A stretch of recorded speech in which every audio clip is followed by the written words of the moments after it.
Isang magandang tanghali mga idol. Ayan, puro sinigang tayo.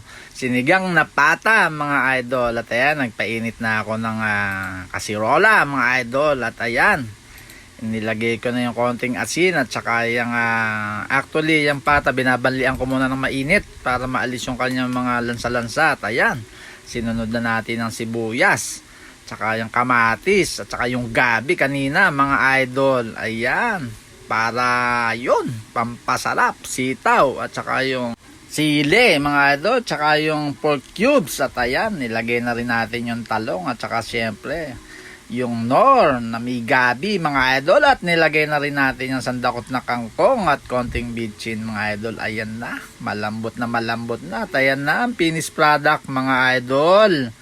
Talaga naman, magka-partner yung tatlo na yan mga idol. At ayan, kain po tayo mga idol. Maraming salamat sa inyong pagtangkilik. Bye-bye!